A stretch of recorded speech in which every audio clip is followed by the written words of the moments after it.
Ang dokumentaryong ito ay hango sa totoong buhay at personal na pananaw ng isang individual. Ito ay ibinahagi ng voluntaryo at may buong pahintulot ng may pag-iingat sa kanyang seguridad at dignidad.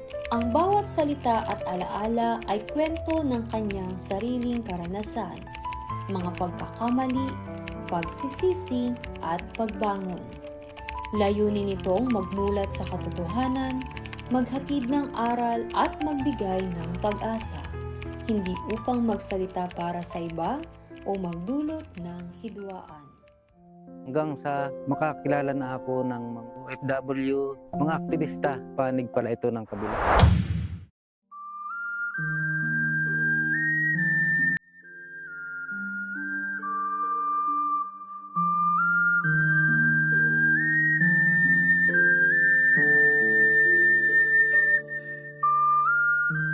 Sa Bagong Hukbong Bayan noong 2022, March 2, at napilitan na ako sumama at humawak na ng armas. Dahil sa pangarap ko na maging isang sundalo o Philippine Navy, hindi ko natupad. Kaya sabi ko, at humahawak na ako ng armas na maging isang sundalo ng mamamayan. Yan pala, hindi yata tama. Hindi alam ng asawa ko na ako ay nasa loob na ng hukbo. Dahil wala kaming communication, nasa Aparis siya, nandito ako. Ang alam ng aking asawa ay ako ay nasa ibang bansa dahil wala kaming communication. Yan na, sobrang galit na sa akin. At pati yung mga anak ko ay mga nagsisipag-aaral na, malalaki na. Galit na rin sa akin. Ako kinakausap halos sa amin dahil takot din ako sa kapatid ko na sobrang galit din sa akin. Ako'y nasa loob ng hukbo nung pinangakuan na ako ni alias Kamits sa opisina namin sa Katanawan, ay natakot na kami na baka i-raid rin ang magaya sa Bloody Sunday, itong aming opisina sa Katanawan. Kaya sinabihan ako ni Sarding o ni Pilisardo Repaso na umalis ka na dyan, tol, at ikaw ay baka dukutin na ng sundalo at ikaw ay isalvage na. Pumunta ka na rito, tayo magtatago na.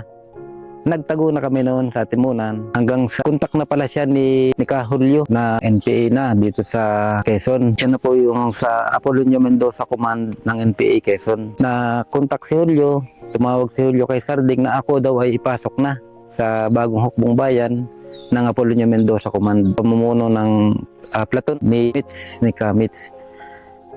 Ginawa niya akong finance officer ng Apolonio Mendoza Command dito sa District 3 and 4. Taga-kolekta na revolutionary tax. Ang pangolekta, itinuro na nakalista doon kung sino yung mga tatawagan ko, sino yung mga regular na nagbibigay na. Iniisa-isa ko yun. At yung mga tinatawag na kaaway sa uri na medyo matigas. At kung talagang matigas, ay binibigyan ko rin ng warning. At kung talagang hindi sila magbibigay, tinatakda namin ng ari-arian nila. Ako'y nasa loob na ng hukbo. Naranasan ko na yung sobrang hirap dahil ilang beses din ako nakaranas ng labanan.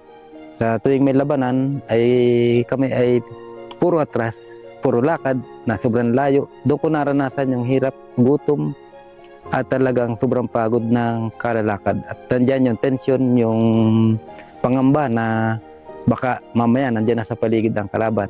Yun na nga. At di nagkaroon na ako ng napag-isipan ko na parang hindi na tama itong aking ginagawa. At yun na. Tumagal ako ng 2 taon dahil hindi rin ako halos makalabas at bantay sarado nga din ang kabila.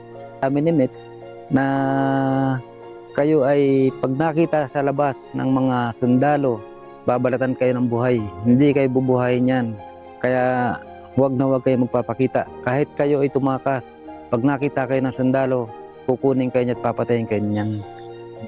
Sabi ko nga, hindi ko na kaya ang mamuhay sa kabundukan. Sa sobrang hirap na pinagdaanan ko, nung ako'y makalabas at pinabadi ako sa isang kasama sa pagdalaw niya sa kanyang pamilya, doon ako nagpasya na tumiwalag hanggang sa ako'y mag-awol. Iniwan ko na yung aking kasama.